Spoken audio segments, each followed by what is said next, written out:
Hello friend, ఎలా ఉన్నారు? కొన్ని స్టోరీ చాలా ఇంట్రెస్టింగ్ గా ఉంటుంది. చివరి వరకు చూడండి. మన ఛానల్ కొత్తగా చూస్తున్న వాళ్ళు సబ్స్క్రైబ్ చేసుకోండి, లైక్ చేయండి, షేర్ చేయండి.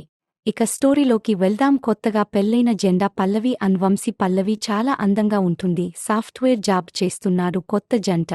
ఆ ఫ్లాట్లో ఆనందంగా ఉంటుంది. వాళ్ళ పక్కింట్లో సోహా ఆంటీ ఉంటారు. వాళ్ళ ఆయన ప్రభుత్వం ఉద్యోగాలు, ఒక కొడుకు. వారు సమయం చదువుతున్నారు. పల్లవి సోహా ఆంటీ కొన్ని రోజుల్లోనే చాలా క్లోజ్ అయ్యారు. షాపింగ్ కానీ ఏదైనా ఫంక్షన్ కానీ ఇద్దరు కలిసి వెళ్లేవారు. సమీర్ పెద్ద ఆవారాగారు. పల్లవి ఎప్పుడు మోరీగా ఉంటుంది, ఎందుకంటే వంశీ ఆఫీస్కి వెళ్లిపోతారు కాబట్టి ఇంట్లో ఉండి బాధపడుతూ ఉంటుంది. కాని బర్త్డే డే పల్లవికి చాలా ఇష్టం. ఒకరోజు సోహగారి పెళ్లి రోజు. ఆ రోజు పాయసం చేసి చూడలేదు సమీర్. పల్లవి వాళ్ళ డోర్ బెల్ కొట్టారు. లోపల నుండి వస్తున్నా అని పల్లవి డోర్ ఓపెన్ చేయగానే సమీర్ ఉన్నారో. వెంటనే సమీర్, మా అమ్మ పాయసం పంపింది అని పదవికి ఇచ్చారు. అంటే నువ్వు సోహగారి అబ్బాయివా అని అడిగింది పల్లవి. దానికి సమీర్ సిగ్గుపడుతూ అవును అని వెళ్ళిపోయాడు. పల్లవి మొగుడు వచ్చేసరికి రాత్రి 11 గంటలు అయింది. పల్లవి భోజనం పట్టించాలని పల్లవి ఫ్రెండ్స్ బలవంతం చేస్తే అతడే తినేసా, కొంచెం నీరసంగా ఉంది అని పడుకున్నాడు. పల్లవి భోజనం చేసి ఏమని అని పిలిచింది. వంశీ నిద్రలోకి వెళ్ళిపోయాడు. పల్లవి చాలా ఫీల్ అయి పడుతుంది, కాని చాలాసేపటి వరకు కానీ నిద్ర పట్టలేదు. మా అబ్బాయికి బీటెక్లో కొన్ని డౌట్స్ ఉన్నాయట అని చెప్పింది. ఫస్ట్ ది ఎగ్జామ్స్ రాసి వచ్చిన సమీర్ వాళ్ళు ఇంట్లో పల్లవి ఉండటం చూసి వెంటనే తన రూమ్కి వెళ్ళిపోయాడు. పల్లవి సోగతో, మీ అబ్బాయికి చాలా సిగ్గు అనుకుంటా అని అంది. అదేం లేదు పల్లవి, వారికి కొత్త వాళ్ళని చూస్తే కొంచెం టెన్షన్. శోభాసమే పిలవగానే సమీర్ వచ్చారు. సమయం, మీకు ఏమైనా డౌట్స్ ఉంటే అడుగు అని అనగానే ఒకసారి సమీర్ పల్లవి వైపు చూశారు. ప్రాబ్లం అని అంది పల్లవి. తర్వాత రోజు సోహ ఆమె భర్త వేరే ఊరికి పెళ్లికి వెళ్లాల్సి వచ్చింది. జాగ్రత్తగా చూసుకునే బాధ్యత నాది, మీరు హ్యాపీగా వెళ్ళి రండి అని కొంచెం సేపటి తర్వాత పల్లవి సమీర్ తినడానికి కొన్ని స్నాక్స్ తీసుకొచ్చి డోర్ కుట్టింది. సమీ డోర్ ఓపెన్ చేయగానే ఎదురుగా పల్లవి ఉంది. వెంటనే రండి రండి నారు పల్లవి లోపలికి వచ్చింది. ఏంటి సమీర్ తెగ చదువుతున్న, కొంచెం భోజనం కూడా చేయని సమీర్ చేయి పట్టుకుని పిలిచింది. సమీర్కి ఒక్కసారిగా చెమటలు పడ్డాయి. నాకు కొంచెం పని ఉంది, సాయంత్రం కలుద్దాం అని వెళ్ళిపోయింది పల్లవి. తర్వాత రోజు సమీర్ పరీక్షలు రాసి ఇంటికి వచ్చిన తర్వాత పల్లవి ఎప్పుడు వస్తుందో అని వెయిట్ చేస్తున్నారు. కొంచెం సేపటి తర్వాత పల్లవి డోర్ బెల్ కొట్టింది. సమయంతో సంతోషంగా డోర్ ఓపెన్ చేశారు. ఎదురు పల్లవి. వెంటనే పల్లవిని లోపలికి రండి అని పిలిచారు. తర్వాత పల్లవి ఆమ్లెట్ వేసి సమీర్కి ఇచ్చింది.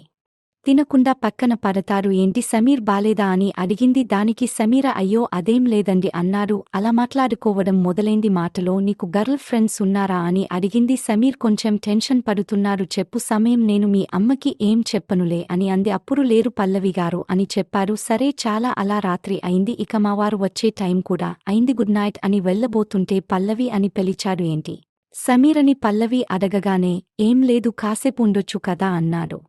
దానికి పల్లవి వంశీ వచ్చే టైం అయింది, ఏం అనుకోకు అని వెళ్ళిపోయింది. మర్నాడు వంశీ ఆఫీస్కి వెళ్ళగానే పల్లవి ఫోన్ రింగ్ అయింది. పల్లవి హలో అనగానే కాల్ కట్ చేశాడు. పల్లవి మళ్ళీ హలో ఎవరు అని అడిగింది. పల్లవి నేను సమీర్ని అన్నాడు. సమయంలో ఇంట్లో లేవా నువ్వు అని అడిగింది. ఇంట్లోనే ఉన్నా అన్నాడు. మరి ఇంటికి రావచ్చు కదా అని అడిగింది. వంశీ ఉంటారని రాలేదు పల్లవి. వంశీ ఉంటే నేను ఏం చేస్తాడు గాని అంది. అయ్యో పర్లేదు పల్లవి, నేను బయట తింటాను అన్నాడు. ఏంటి అలా మాట్లాడుతున్న వంశీ, లేనిలే కాని అంది. ఓకే పదవి వస్తున్నా, త్వరగా రా, నీకోసం వెయిట్ చేస్తూ ఉంటా అని టీవీ చూస్తూ కూర్చుంది.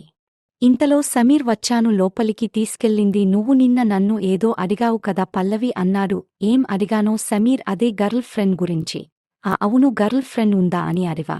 ఎవరు లేరు అన్నావుగా, ఒక గర్ల్ ఫ్రెండ్ ఉంది అన్నాడు. ఎవరా, లక్కీ అని అంది పల్లవి. ఇప్పుడు చెప్తే ఏమనుకోగా అన్నాడు సమీర్. చెప్పు సమీర్, మనలో మనకేంటి అని పల్లవి అని. తనకి నాతో లివింగ్ రిలేషన్షిప్ అంటే చాలా ఇష్టం అన్నాడు. పల్లవి ఒక్కసారిగా సైలెంట్ అయిపోయింది. ఏంటి పల్లవి, ఫీలయ్యావా అన్నాడు. అదేం లేదు సమీర్ చెప్పు అని. అందుకని నాకు చాలా భయం వేసింది, అందుకే దూరం పెట్టాను అన్నాడు. అలా చేయకు, సమయం దృష్టిలో పడిపోతావని అంది. మరి ఎలా పల్లవి, తను రోజు పిచ్చి పిచ్చి మెసేజ్లు పెట్టి రెచ్చగొడుతుంది అన్నాడు. అంత చెగొడుతుందా అని పల్లవి అడిగింది. అవును పల్లవి, అసలు ఏం మెసేజ్లు పంపిస్తుంది, నన్ను గట్టిగా కోగలించుకుని ముద్రిస్తుందట, ఇంకా కొన్ని ఫోటోస్ పంపించింది చూడు అని పల్లవికి చూపించాడు. పల్లవి ఫోటోలు చూస్తుండగా ఇంతలో బయటనుంచి డోర్ సౌండ్ వచ్చింది. ఎవరో అని చూస్తే సమీర్ వాళ్ళ అమ్మ సోహ. సమీర్ ఉన్నారా అని అడిగింది. ఉన్నారు అని సమయం వాళ్ళ అమ్మతో ఇంటికి వెళ్ళిపోయాడు. సమీర్ చూపించిన ఫోటోలకి పల్లవి టెంట్ అవుతుంది. ఏం చేయాలో తెలియక పక్కింటి అంకుల్కి ఫోన్ చేసి ఇంట్లో చిన్న పని ఉంది రమ్మంటుంది. పక్కింటి అంకుల్కి 45 సంవత్సరాలు ఉంటాయి. ఆయన ముందు చున్నీ జార్జీ నిలబడింది. పల్లవి ఆయన కూడా ఇదే మంచి టైం అనుకుని అడ్వాంటేజ్ తీసుకోవడం మొదలు పెట్టాడు.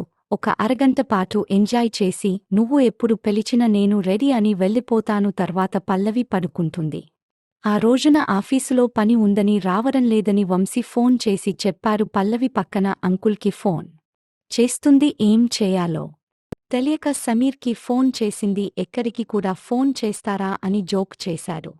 నువ్వు త్వరగా మా ఇంటికి రా అని అంది. దానికి సమీర్ ఇప్పుడు ఇంట్లో వంశీ లేదా అని అడిగారు. లేదు ఈరోజు రాడు అని చెప్పగానే సమీర్ పల్లవి దగ్గరికి వచ్చేశారు. ఫుల్ ఎక్స్పోజింగ్తో ఉంది.